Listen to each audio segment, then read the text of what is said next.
Good afternoon, fellow sojourners and pilgrims, and brothers and sisters in Jesus Christ. Pastor Jeremy Cook here.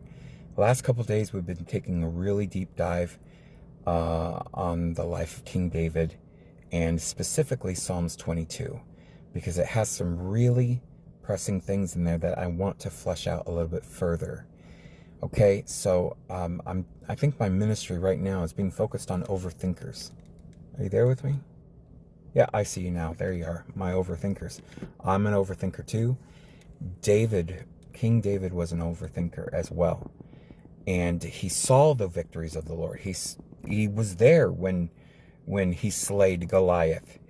You know, he was there when he got the bounty price to marry King Saul's daughter, of emasculating, shall we say, 100 Philistines.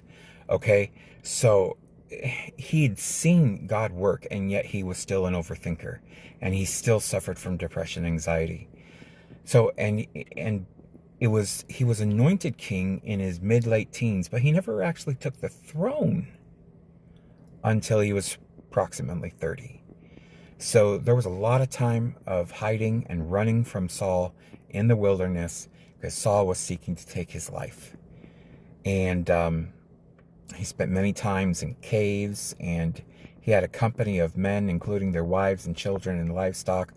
The Bible counts it as over 600 men, so do the math. Children as well. He had people in his charge that God gave to him, and he had to look over. And he had to do all of that while battling the things that we have. Okay?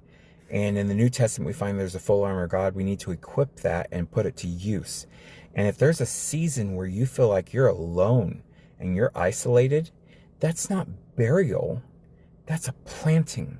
That's an opportunity to get closer to the Lord and trust in Him in all things, that He will give you the desires of your heart if you delight in Him. And if you trust in the Lord, He will see it through. Okay, so this is a big opportunity. Well, I want to try to get back in here. Oh, yeah.